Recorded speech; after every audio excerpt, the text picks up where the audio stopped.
अपने किरदार में सबको ढाल कर चला गया। एक पवार सबको रुला कर चला गया। ये तस्वीरें जिसमें समर्थक रो रहे हैं क्योंकि एक उम्मीद जा चुकी है जो 35 सालों से उम्मीद के किरण बनकर लोगों के बीच जा रही थी। एक उम्मीद जिसने जिंदगी में समस्याओं की जो टोकरी है उसको लेकर के साथ चलने का वादा जो किया था अजित पवार ने, वो अब खत्म हो चुका है। और आखिरी तस्वीर में जैसे आपने देखा कि परिवार ने अभिवादन किया समर्थकों का, जनता का जो जन सैलाब उमड़ा। 1991 में सांसद के तौर पर राजनीति की शुरुआत इसी बारामती की ज़मीन, इसी जनता से जुड़े रहने की कसम अजित पवार ने खाई थी और आज उसी बारामती की ज़मीन में पंचतत्व में विलीन हो गए हैं अजित पवार। रुलाने वाला क्षण न सिर्फ समर्थकों के लिए बल्कि परिवार के लिए भी, और मुश्किल का क्षण है इसलिए क्योंकि एक अलग छवि बनाई थी, बॉलीवुड से कनेक्शन रहा था, राजनीति का माहौल विरासत में मिला, घर पर माहौल देखते रहे, शरद पवार के सानिध्य में चलते रहे, दाएं हाथ के तौर पर जाने माने जाते थे, राजनीति सीखी, राजनीति में विचारधारा बनाई। लेकिन कहते हैं कि मतों का भेद होता है, मनभेद नहीं होता है। और जब ये तस्वीरें आप देखते हैं शरद पवार की, सुप्रिया सूले की, तमाम विभिन्न दलों की जो आज यहाँ पर मौजूद हैं, वो बताते हैं कि अजित पवार किसी भी पार्टी में रहे हो सबके दुलारे रहते थे, सबके लाडले रहते थे, क्योंकि जनता के लाडले अजित पवार थे। 6 बार उप मुख्यमंत्री बने, चाहे चहाड़ की सरकार हो, चाहे देवेंद्र फडणवीस की सरकार हो, चाहे एकनाथ शिंदे की सरकार हो, उप मुख्यमंत्री अगर कोई बनता तो अजित पवार। और ये पता भी था उनको। एक वीडियो भी वायरल हो रहा है इन दिनों जिसमें बता रहे हैं कि मीडिया के सवालों के जवाब देते हुए कह रहे हैं कि मुख्यमंत्री कोई भी बने, उप मुख्यमंत्री की कुर्सी मेरी है।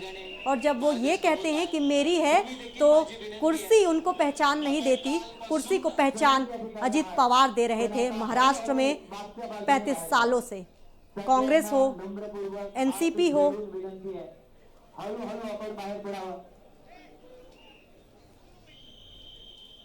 पोलीस विभागाला नम्र विनंती आहे की आपण चौथऱ्यावर कुणालाही सोडू नका, जेणेकरून पुन्हा त्या ठिकाणी सूचना द्याव्या लागतात। समोर उभे असलेले सगळे समस्त बारामतीकर, महाराष्ट्रभरातून आलेले सगळे दादांचे चाहते प्रेमी, सगळ्यांना हात जोडून विनंती आहे की आपण मागच्या बाजूने हळूहळू बाहेर पडा।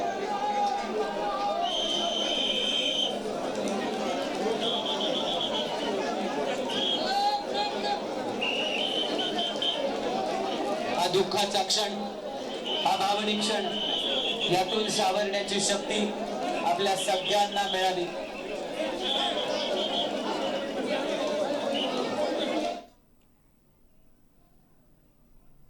महाराष्ट्र आज शून्य हो गया है, सामान्य हो गया है, शांत हो गया है, क्योंकि उनका मसीहा जो समस्याओं को सुनता था वो अब नहीं है। हमेशा अजित पवार के लिए ये बात कही जाती है कि 6 बजे फ़ोन खुल जाता था, जनता के लिए हमेशा 24/7 अवेलेबल रहते थे।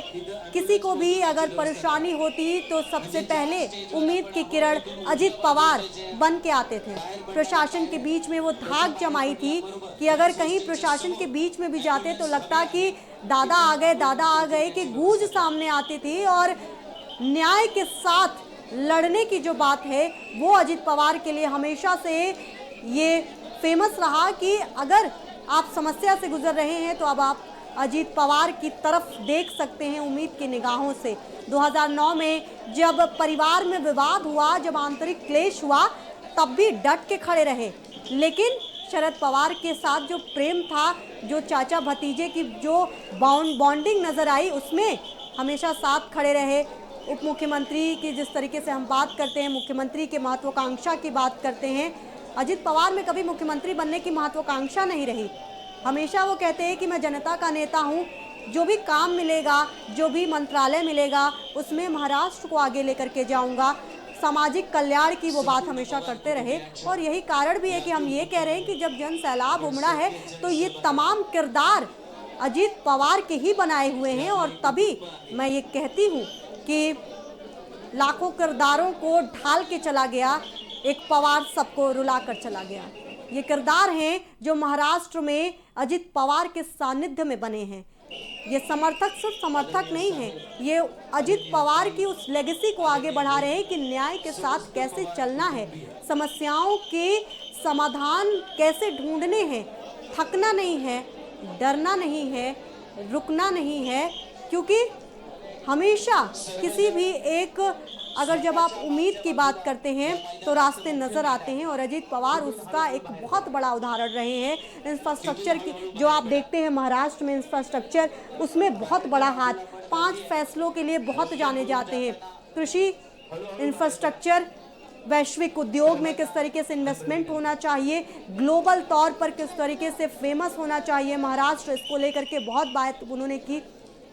कृषि में एआई का इस्तेमाल कैसे करना है, अजीत पवार ने इस आइडिया को हमेशा सबके सामने रखा कि कृषि भारत का गौरव है, कृषि भारत का स्वाभिमान है। तो अजीत पवार ने हमेशा ये कहा कि स्वाभिमान को हमें अब आधुनिक भी बनाना है, एआई तकनीक का इस्तेमाल करना है, हमें लगातार इन विषयों के साथ धरातल पर जुड़ते रहे, जनता को समझाते रहे, बताते रहे कि एआई का इस्तेमाल कृषि में कीजिए। महाराष्ट्र की जनता खासतौर पर जो किसान वर्ग था वो बहुत प्रेम करता था, क्योंकि कृषि मंत्रालय भी एक वक्त पर रहा था अजीत पवार के साथ, और उसी दौरान कुछ विवाद भी हुए, लेकिन फैसले जो लिए गए अजीत पवार के द्वारा वो बहुत ज़्यादा किसानों को लाभान्वित करते नजर आए। और यही कारण है कि जनता से जुड़े नेता और प्रधानमंत्री नरेंद्र मोदी ने भी जब एक्सपोस्ट के माध्यम से श्रद्धांजलि दी तो उन्होंने यही कहा कि एक डिग्निफाइड पर्सनैलिटी, जिनको पता था कि जनता के दिल का रास्ता होकर कहां से जाता है। और तस्वीरें वो याद आती हैं जब महाराष्ट्र में चुनाव के वक्त प्रधानमंत्री नरेंद्र मोदी का महाराष्ट्र का दौरा था, और उस दौरे का जो नेतृत्व है वो अजीत पवार कर रहे थे।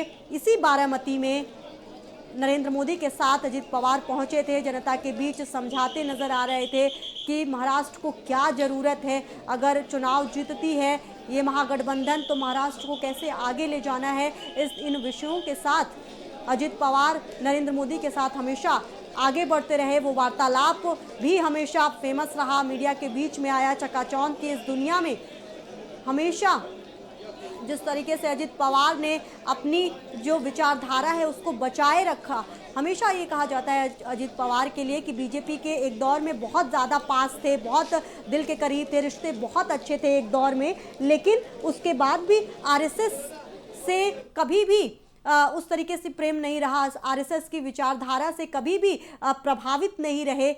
इसीलिए ये अलग बात भी अजीत पवार के लिए मानी जाती है कि राजनीति का जो ढंग है, राजनीति का जो रंग है, इसको अलग तरीके से अगर किसी ने महाराष्ट्र की राजनीति में प्रस्तुत किया तो वो अजीत पवार थे। महागठबंधन से जुड़ना, शरद पवार से जुड़ना, परिवार पार्टी और जनता को साथ लेकर के चलना। और आप देखिए कि अगर 6 महीने पहले की बात करूं तो जो खटास रिश्तों में आई थी, सूत्र ये बताते हैं कि जो रिश्तों में खटास आई थी चाचा और भतीजे की, इस पे भी काम किया जा रहा था। कहा जा रहा था कि कहीं ना कहीं जो रिश्ते हैं अजीत पवार शरद पवार के साथ बनाना चाहते हैं, वापस से उस रास्ते पे चल रहे हैं जिससे जो एनसीपी है और मजबूत हो। शरद पवार और जो अजीत पवार के रिश्ते हैं, सुप्रिया सुले के रिश्ते हैं, वो और मजबूत हों, उसको फिर से ठीक किया जाए। इस रास्ते पे भी काम किया जा रहा था अजीत पवार के द्वारा, लेकिन अब वो लेगेसी कौन आगे बढ़ाएगा उस पर भी सवाल उठ गया है। ये परिवार कैसे काम करेगा, क्योंकि 2024 के लोकसभा चुनाव में पार्थ ने चुनाव लड़ा था, पार्थ पवार ने, लेकिन वो हार गए थे। लेकिन उसके बाद भी अब लेगेसी कैसे आगे बढ़ेगी, क्योंकि इन सब के बीच में कांग्रेस कहाँ ठहर रही है, बीजेपी को किस तरीके से फ़ायदा होगा या नहीं होगा। इसलिए क्योंकि अगर इस तिकड़ी की भी बात करें, अगर इस एक एंगल ये भी आपको समझाएं कि एकनाथ शिंदे, देवेंद्र फडणवीस और जो अजीत पवार की जो तिकड़ी थी, जो ट्रायंगल बना हुआ था, ये भी बात हमेशा से फेमस रही कि एकनाथ शिंदे और देवेंद्र फडणवीस की विचारधारा एक हो सकती है, लेकिन देवेंद्र फडणवीस की जो कमरेडरी है वो अजीत पवार के साथ ज़्यादा बेहतर थी। तो उसके लिए भी एक बीजेपी किस तरीके से समीकरण बैठाएगी, इसमें भी एक बहुत बड़ा सवाल बना हुआ है। एक गोपनीयता बनी हुई है कि किस तरीके से अजीत पवार का जो खाली स्थान है उसको भरा जाएगा। राजनीति में चाणक्य कहे जाने वाले शरद पवार के सानिध्य में जब राजनीतिक के तौर पर उभरे अजीत पवार, तो चाणक्य से कम बुद्धि अजीत पवार की भी नहीं थी, और वो जो राय देते थे, जो स्ट्रेटजीज बनाते थे, उसका भरपाई बीजेपी में कौन करेगा, महागठबंधन में किस तरीके से अब आगे बढ़ा जाएगा, ये तमाम सवाल अपने पीछे छोड़ गए हैं। लेकिन उससे ज़्यादा जो छाप छोड़ी है अजीत पवार ने, वो जनता के दिलों पर छोड़ी है।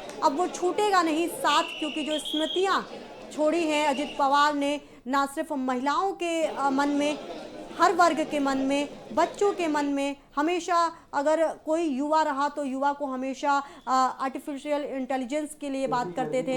युवाओं को हमेशा इस बात के लिए प्रेरित किया जाता था कि महाराष्ट्र को आगे लेकर के जाएं। ग्लोबल स्तर पर बात करने की कोशिश युवाओं से की जाती थी कि महाराष्ट्र के युवा को आगे बढ़ना है ताकि ग्लोबल स्तर पर जो महाराष्ट्र है वो और बढ़े, क्योंकि फाइनेंशियल सिटी के तौर पर मुंबई जाना जाता है। उसके लिए भी लगातार काम कर रहे थे अजीत पवार। तो ये तमाम खूबियां जो अजीत पवार में हमेशा नजर आई, और यही कारण है कि ये जनसैलाब आप देख रहे हैं इन तस्वीरों में।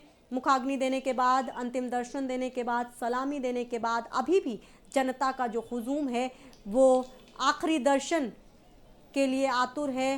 दूर खड़े होकर के अपने दादा को जाते हुए लोग देख रहे हैं। अभी भी देखिए कि परिवार ने अभिवादन किया, मौन रखने की बात की गई, शांति बनाए रखने की बात की गई है परिवार के द्वारा।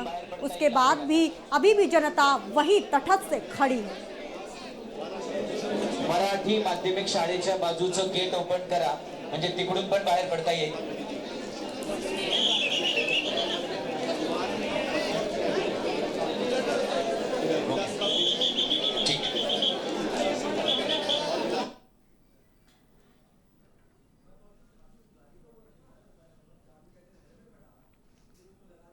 अनंत यात्रा, और इस यात्रा में तमाम लोग भी शामिल हुए हैं। देश के गृह मंत्री अमित शाह की ये तस्वीरें, उन्होंने पुष्प चक्र अर्पित कर श्रद्धांजलि दी अजीत पवार को। जनता का जनसैलाब, आखिरी स्मृति अपने कैमरों में कैद करने की कोशिश जनता की।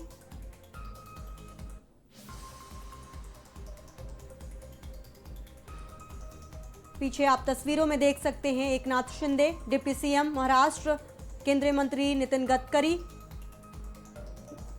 महाराष्ट्र के मुख्यमंत्री देवेंद्र फडणवीस, गोवा के मुख्यमंत्री प्रमोद सावंत की तस्वीरें, बीजेपी के राष्ट्रीय अध्यक्ष नितिन नबीन की तस्वीर। और इन सब के बीच में एक बहुत महत्वपूर्ण सवाल, क्योंकि बजट भी पेश होने वाला है।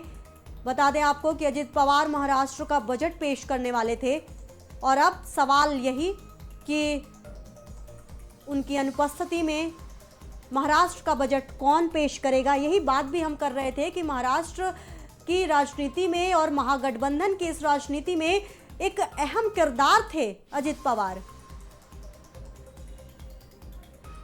बजट कौन पेश करेगा ये सवाल है, लेकिन उससे बड़ा सवाल वो सवाल कि अब समर्थकों की जो समस्याएं कौन सुनेगा। उनके दादा अब उनके बीच में नहीं हैं।